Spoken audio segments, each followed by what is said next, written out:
ከዛሬ ዜና ስንጀምር አንደኛው የስቴት ዲፓርትመንት ለአጠቃላይ ለቆንስላር ኦፊሶች ያስተላለፈው ኬብል አለ።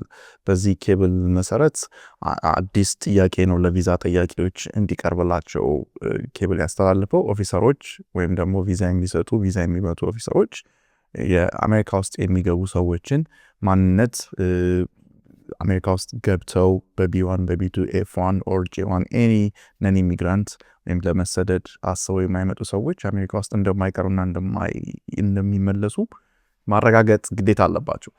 ስለዚህ አሁን ያን የሚያግዝ ሁለት ጥያቄዎችን ነው ስቴት ዲፓርትመንት ኦፊሰሮች እንዲጠይቁ የላከላቸው። ይሄ በዋናነት ከአሳይለም ጋር የሚገናኝ ጥያቄ ነው። እንግዲህ አንድ ሰው አሳይለም አሜሪካ ውስጥ መጥቶ ነው መጠየቅ የሚችልባቸው ግራውንዶች ደግሞ በዋናነት ፐርሲኪውሽን ነው። እነዚህ ወይም ደግሞ በማንነት ላይ፣ በጾታ ላይ፣ በናሽናሊቲ ላይ፣ በሃይማኖት ላይ የሚደርስ ጥቃት መኖር መቻል አለበት። ፓስት ኤንድ ፊውቸር፣ ከዚህ በፊትና ወደፊት። ስለዚህ ይሄን አሳይለም ጠያቂዎችን ለማስቀረት አሜሪካ ውስጥ መጥተው አሳይለም እንዳይጠይቁ ሰዎች በቢ1 በቢ2 በቱሪዝም በቪዚት መጥተው እንዳይጠይቁ የሚያስገድድ ወይም ደግሞ ለዛ የሚያግዝ ህጎችን ነው ወይም ደግሞ ጥያቄዎችን ያዘጋጁት። አንደኛው ጥያቄ የሚለው ከዚህ በፊት በሀገር ውስጥ ወይም ሪዛይድ በምትኖርበት ቦታ ላይ ጥቃት ደርሶብሃል ወይ፣ ፐርሲኪውሽን ደርሶብሃል ወይ የሚል ነው። አንድ ሰው ለዚህ አዎ ካለ የአሜሪካ ቪዛ አይሰጠውም። ጥቃት የደረሰበት ሰው ቪዛ አገኝም፣ ቢ1 ቢ2 ኦር ኤፍ1 የተማሪነት ቪዛ አገኝም ማለት ነው። ሁለተኛው ጥያቄ ደግሞ ኦሪጂን ከሆነ ሀገር ወይም ዜግነት ካለ ሀገር ወይም ደግሞ ሪዛይድ ከምትኖርበት ሀገር ወደፊት ጥቃት ይደርስብኛል ብለህ ትፈራለህ ወይ የሚል ጥያቄ ነው። ለዚህም አዎ ካለ ቪዛ አይሰጠውም ማለት ነው። እነዚህ ሁለት ጥያቄዎች ምንን ያመለክታሉ? አንድ ሰው አሜሪካ ውስጥ መጥቶ አሳይለም ለመጠየቅ ሁለት መሰረታዊ ነገሮችን ማሳየት ይኖርበታል አሜሪካ መንግስት። አንድ ከሚኖርበት ሀገር በማንነቱ፣ በዘሩ፣ በሃይማኖቱ ጥቃት መድረሱን ማሳየት ይኖርበታል ወይም በፖለቲካል ኦፒኒየን። ሁለተኛው ደግሞ ቢመለስ ጥቃት እንደሚደርስበት ማሳየት ይኖርበታል። አንዳንድ ጊዜ ከዚህ በፊት ጥቃት እንደደረሰበት ማሳየት ላይ ጠበቅበት ይችላል። ወደፊት ጥቃት እንደሚደርስበት በበቂ ማስረጃ ካሳየ ወይም ካረጋገጠ ማለት ነው። ስለዚህ እነዚህን ሁለቱን ጥያቄዎች ያኖሩበት ዋነኛ ምክንያት ቢ1 ቢ2 ቪዛ አግኝተን ወይም የተማሪነት ቪዛ አግኝተን አሜሪካ ከመጣም በኋላ ጥቃት ደርሶብኛል ካልን ለኢምባሲ ኦፊሰሩ ከተናገርነው ንግግር ጋር ይጋጫል ማለት ነው። ስለዚህ ለአሜሪካ መንግስት በማንኛውም መንገድ ዋሽታችሁ ታውቃላችሁ ተብላችሁ ትጠየቃላችሁ በአሳይለም ሂደት ውስጥ ማለት ነው። አዎ ካላችሁ አሳይለም ዲናይ ሊያስደርጋችሁ ይችላል። አንሌስ ኦፊሰሩ የደረሰባችሁ ጥቃት ይሄን ውሸት እንድትዋሹ አስገዳጅ ሁኔታ ውስጥ እንዳስገባችሁ ማሳየት ካልቻላችሁ በቀር ማለት ነው። ስለዚህ ዌቨር እንድጠይቁ ልትገደዱ ትችላላችሁ፣ ወይም የአሜሪካን መንግስት ስለዋሻችሁ ስላጭበረበራችሁ ክሬዲብል አይደላችሁም፣ ታማኝ አይደላችሁም ብሎ አሳይለማችሁን ዲናይ ሊያደርግ ይችላል። ለዚህ ፐርፐዝ የተቀመጡ ጥያቄዎች ናቸው። እንግዲህ የሚያሳዝነው ነገር ጥቃት የደረሰባቸው ሰዎች፣ በመንግስት ጉዳት የደረሰባቸው ሰዎች ቪዛ እንዳያገኙ የአሜሪካ መንግስት በዚህ ደረጃ ይሄ በህግ ደረጃ ወጥቶ የተላለፈ አይደለም። በኮንግረስ ብዙ ጩኸት ሊያስነሳ ስለሚችል ግን ኢንተርናል ሚሞ ነው፣ በኬብል ሚሞ የተላለፈ ነው ለኦፊሰሮቹ። እና እንግዲህ ጥቃት የደረሰባቸው ሰዎች አሜሪካ ውስጥ መምጣት የማይችሉበትን ሁኔታ ሊፈጥር ይችላል ማለት ነው። ጥቃት የደረሰበት ሰው ደግሞ አልደረሰብኝም ማለት ላይችል ይችላል። ለምሳሌ ሂማኒቴሪያን ስራዎች ላይ የሚሰሩ ጋዜጠኞች የሆኑ የፖለቲካል አክቲቪስቶች፣ አሁኑ በሚኒስተር ደረጃ ያሉ ሰዎች ጥቃት ደርሶብኛል ሊሉ ይችላሉ። ኬብል የሚለው አንድ ሰው ፓስት ፐርሲኪውሽን ከደረሰበት ቪዛ ማግኘት የለበትም ነውና ይሄ እንግዲህ ወደ አሜሪካ የሚመጣውን ሰው የሚቀንስ አይነቱንም ሰውን ብቻ ሳይሆን የሚመጣውን የሰው አይነት የሚገድብ ነው። እንግዲህ በጣም አሳዛኝ ውሳኔ ነው። የዛሬው የስቴት ዲፓርትመንት ሁለቱ ጥያቄዎች ከዚህ ከአሳይለም ጋር ፐርሲኪውሽን ጋር የተነሳው እንግዲህ በዚህ ሳምንት የተላለፈ ነው። ስለዚህ ከዚህ በፊት ቪዛ የነበራቸውን ሰዎች አይመለከትም። ከዚህ ሳምንት በኋላ ቪዛ እየጠየቁ ያሉ ሰዎች የሚጠይቁት ነው። በአብዛኛው አፕሊኬሽኑን የሞሉ ሰዎችን ቢሆኑ ኦፊሰሩ እነዚህን ሁለት ጥያቄዎች ቪዛውን ከመስጠቱ በፊት አፕሩቭ ከማድረጉ በፊት ይጠይቃቸዋል ማለት ነው። ግን ቪዛውን ያገኙ ሰዎች እና አሜሪካ ውስጥ ያሉ ሰዎች የዚህ ጥያቄ ሸክም በርደን የለባቸውም። እንግዲህ የትራምፕ አድሚኒስትሬሽን ከቀጠለ እነዚህ ጥያቄዎች የመቀጠል እድላቸው ከፍተኛ ነው። ካልቀጠለ ግን የሚመጣው አድሚኒስትሬሽን የዲሞክራት አድሚኒስትሬሽን ከሆነ ሊያነሳው ይችላል የሚል እምነት አለኝ። አንዳንድ ጊዜ የዲሞክራት አድሚኒስትሬሽን የኢሚግሬሽን ሂደቶችን በዛ የሚያስቀጥልበት ሂደት አለ። ግን እንደዚህ ፊት ያወጡ ዲሞክራቶች ከቆሙለት ፕሪንሲፕል አንጻር የሚጋጩትን በአብዛኛው ያነሷቸዋል። የአሜሪካ የገንዘብ ሚኒስቴር ስኮት ቤሰንት ባንኮች ከደንበኞቻቸው የዜግነት መረጃን እንዲሰበስቡ የሚያስገድደው የፕሬዝዳንት አስፈጻሚነት ትዕዛዝ በአሁኑ ሰዓት በሂደት ላይ መሆኑን አረጋግጠዋል። ይህ እርምጃ በተለይ በውጭ ሀገር ተወልደው በአሜሪካ ለሚኖሩና የባንክ አገልግሎት ለሚጠቀሙ ማህበረሰቦቻችን እጅግ አሳሳቢና ጥልቅ ትርጉም ያለው ጉዳይ ነው። ቤሰንት ሰኞ ዕለት ከሴማፎር ጋር ባደረጉት ቃለ ምልልስ የጥያቄ ምክንያታዊ ያልሆነ አይደለም ብለው እንደሚያምኑ ገልጸዋል። ለዚህም እንደ ምክንያት ያነሱት በባንክ ስርዓታችን ውስጥ ማን እንዳለ ለምን መረጃ አይኖረንም? እኔ ዩናይትድ ኪንግደም ውስጥ ቤት አለኝ። እዚያ እያንዳንዱ አፓርታማ ውስጥ ማን እንደሚኖር ማወቅ ይፈልጋሉ።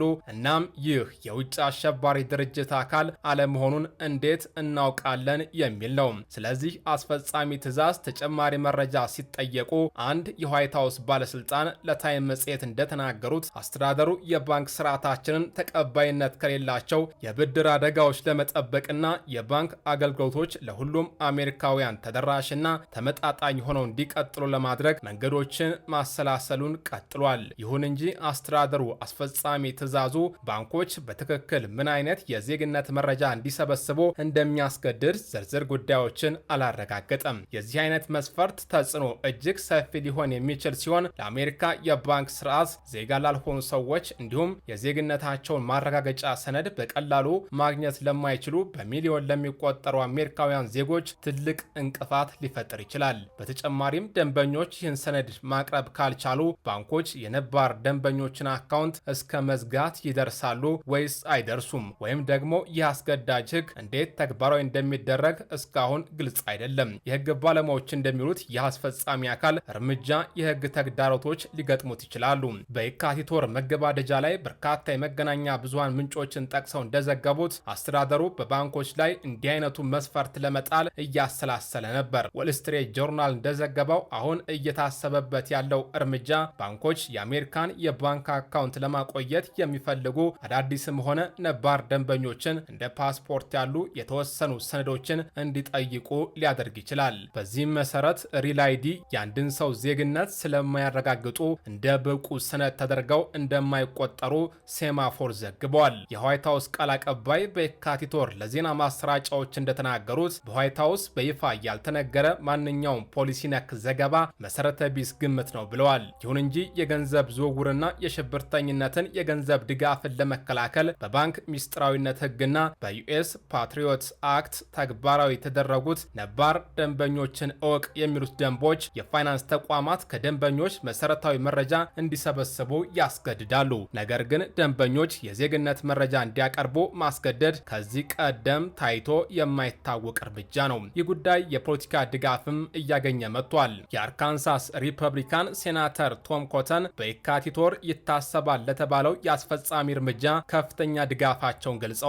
ሴናተር ኮተን በጥቅምት ወር ለሚኒስቴር ቤሰንት የላኩትን ደብዳቤ በማህበራዊ ሚዲያ ላይ ያያያዙ ሲሆን በደብዳቤውም ህገወጥ የውጭ ዜጎች የፋይናንስ አገልግሎት እንዲያገኙ የሚፈቅዱትን ነባር ህጎች የገንዘብ ሚኒስቴር አጠቃላይ ግምገማ እንዲያደርግ አሳስበዋል። አክለውም ሰነድ አልባ ስደተኞች የአሜሪካን ባንኮችን እንዳያገኙ የሚከለክል ህግ በቅርቡ እንደሚያቀርቡም ተናግረዋል። ከአንድ ወር በኋላም የዩኤስ ባንኮችና የብድር ማህበራት የደንበኞችን ዜግነት ወይም ህጋዊ የኢሚግሬሽን ሁኔታ እንዲያረጋግጡ በሚያስገድድና በዩናይትድ ስቴትስ ውስጥ ህጋዊ መኖሪያ የሌለው ማንኛውም ግለሰብ የባንክ አካውንት መክፈት ወይም ማቆየት የፌዴራል ወንጀል የሚያደርገውን አሜሪካዊ ደንበኛን እወቅ የተሰኘ ረቂቅ ህግን አቅርበዋል።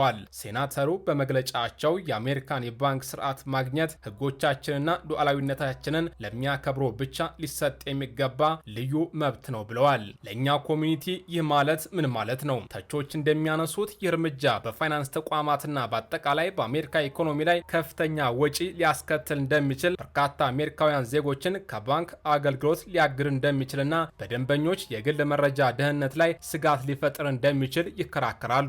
በአሜሪካ ውስጥ የባንክ አካውንት ያላቸው ዜጋ ያልሆኑ ሰዎች ትክክለኛ ቁጥር ባይታወቅም የፌዴራል ዲፖዚት ኢንሹራንስ ኮርፖሬሽን የ2023 ሪፖርት እንዳሳየው 96 በመቶ የሚሆኑት የአሜሪካ ቤተሰቦች ወይም በግምት 128 ሚሊዮን ቤቶች ከባንክ ጋር የተገናኙ ናቸው። ይህም ማለት ቢያንስ አንድ የቤተሰብ አባል የቼኪንግ ወይም የቁጠባ አካውንት አለው ማለት ነው። የህዝብ ቆጠራ ቢሮ ሪፖርት እንዳመላከተው እንደ አውሮፓውያን አቆጣጠር በ2022 በአገሪቱ ውስጥ ከሚኖሩ 46.2 ሚሊዮን ሰዎች ከ14 በመቶ በላይ የሚሆኑት በውጭ ሀገር የተወለዱ ሲሆን ከነዚህም ውስጥ ግማሽ ያህሉ ዜግነት ያላገኙ ናቸው። የናሽናል ኢሚግራንት ሎው ሴንተር ምክትል ፕሬዚዳንት ኤፍሬን ኦሊቫሬስ እንደሚያስጠነቅቁት ዜጋ ያልሆኑ ሰዎች በአዲሱ መስፈርት ምክንያት የአሜሪካን ባንኮች ማግኘት ካልቻሉ የአሜሪካ ኢኮኖሚን ሊጎዳ ይችላል።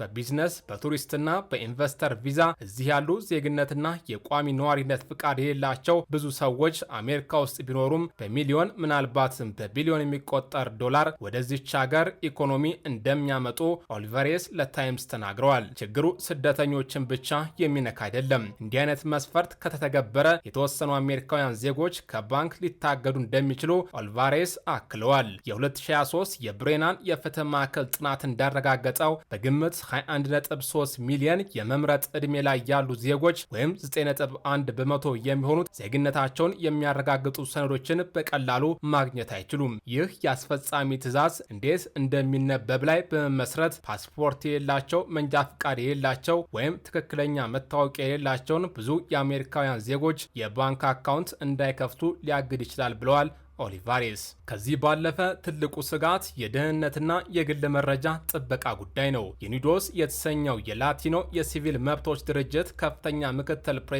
ፕሬዚዳንት ኤሪክ ሮድሪጌዝ ይህ ሊወጣ ያለው ትዕዛዝ የደንበኞችን ግላዊነት ስጋት ላይ ሊጥል እንደሚችል ገልጸዋል። መንግስት በመንግስት ኤጀንሲዎች መካከል ስለ ሰዎች ግላዊና ሚስጥራዊ መረጃዎችን በመሰብሰብና በመጠየቅ ስልጣኑን ሲያልፍ አይተናል ያሉት ሮድሪጌዝ ባንኮች በማስገደድ የብዙ ሰዎችን የግል መረጃ እንዲይዙ ካደረጉ መንግስት ያንን መረጃ በመጠቀም በማህበረሰቡ ውስጥ ያሉ ሰዎችን አላግባብ ለመከታተልና ትንኮሳ ለማድረስ ሊጠቀምበት ይችላል የሚል ስጋትን ይፈጥራል ብለዋል። የትራምፕ አስተዳደር በፌዴራል ኤጀንሲዎች መካከል መረጃ ለማጋራት በሚደረገው እንቅስቃሴ ትችት ሲቀርብበት ቆይቷል። ትራምፕ በሁለተኛው የስልጣን ዘመናቸው መጀመሪያ ላይ ይህን የመረጃ ልውውጥ ለማሳደግ የሞከሩ ሲሆን የኢንፎርሜሽን ክፍፍልን ለማስወገድና ኤጀንሲ ኃላፊዎችን ላልተመደቡ የኤጀንሲ መዝገቦች ሙሉና ፈጣን መዳረሻ እንዲኖራቸው የሚፈቅድ የአስፈጻሚ ትዕዛዝ ባለፈው መጋቢት ወር ፈርመዋል። ዓላማውም ብክነትን ማጭበርበርና አላግባብ መጠቀምን ማቆም እንደሆነም ገልጸዋል። በትራምፕ የኢሚግሬሽን እርምጃዎች መሃል የኢሚግሬሽን ተሟጋች ቡድኖች በተለይም በኢሚግሬሽንና ጉምሩክ አስከባሪና በሌሎች ኤጀንሲዎች የሜዲኬርና ሜዲኬድ አገልግሎቶች ማዕከላትና የውስጥ ገቢ አገልግሎትን ጨምሮ መካከል በተፈረሙ የመረጃ ልውውጥ ስምምነቶች ላይ ከፍተኛ ማስጠንቀቂያን አሰምተዋል። እነዚህ ስምምነቶችም የህግ ክርክሮች እየተደረገባቸው ይገኛሉ። ሮድሪጌዝ አክለውም ይህ ሊወጣ ያለው ትዕዛዝ ባንኮችን በተዘዋዋሪ የኢሚግሬሽን ህጎች ወደሚያስፈጽሙበት ደረጃ ሊያመጣቸው ይችላል ብለዋል። የተጠቃሚዎች የግል ባንክ መረጃ በፌዴራል መንግስት ከተደረሰበት ባንኮች የደንበኞችን የግል መረጃ የሚጠብቁ ህጎችን በመጣስ ተጠያቂ ሊሆኑ ይችላሉ ብለዋል ሮድሪጌዝ። ለምሳሌ ያህል የግራምሊቺ ብሪሊ ህግ እንደ ባንኮች ያሉ የፋይናንስ ተቋማት የመረጃ ልውውጥ ልምዶቻቸውን እንዲያብራሩና የደንበኞችን ሚስጥራዊ መረጃ እንዲጠብቁ ያስገድዳል። እንዲሁም ባንኮች ደንበኞቻቸው መረጃዎቻቸውን ለሶስተኛ ወገኖች ከማጋራት መውጣት የሚችሉበት መብት እንዲያብራሩ ይጠይቃል። የአሜሪካ የባንክ ኢንዱስትሪ ራሱም ይህንን መስፈርት በመቃወም ላይ መሆኑ ተዘግቧል። የባንክ ኢንዱስትሪ ተወካዮች ይህ መስፈርት ተግባራዊ ለማድረግ አስቸጋሪና ከፍተኛ ወጪ የሚጠይቅ መሆኑን በመከራከር ሊወሰድ በታሰበ የአስፈጻሚ አካል እርምጃ ላይ ተቃውሟቸውን አሰምተዋል። ብሉምበርግ እንደዘገበው አንዳንድ የረጅም ጊዜ የገንዘብ ሚኒስቴር ሰራተኞች እንኳን ይህ የታሰበው እርምጃ በተወሰነ መልኩ እንዲቀል መክረዋል። ሆኖም የገንዘብ ሚኒስትር ቤሰንት ማክሰኞ ዕለት በሲኤንቢሲ ዝግጅት ላይ ሲናገሩ የኢንዱስትሪውን ስጋቶች አጣጥለዋቸዋል። ቤሰንት ለዜና ማሰራጫው አቅራቢ ሳራ አይዘን እንዳሉት የገንዘብ ሚኒስቴርና የባንክ ተቆጣጣሪዎች ስራቸው ነው ካሉ በኋላ ስራቸው ነው ብለዋል። አክለውም የባንክ ኃላፊዎቻቸውን ስራ ደንበኞችን ማወቅ ሲያውቅ ነው። ደንበኛው ህጋዊ ወይም ህገወጥ መሆኑን የአሜሪካ ዜጋ ወይም የግሪን ካርድ ባለቤት መሆኑን ካላወቁ እንዴት ደንበኛውን ያውቃሉ? በማለት የፖሊሲውን አስፈላጊነት በድጋሚ አጽንኦት ሰጥተዋል።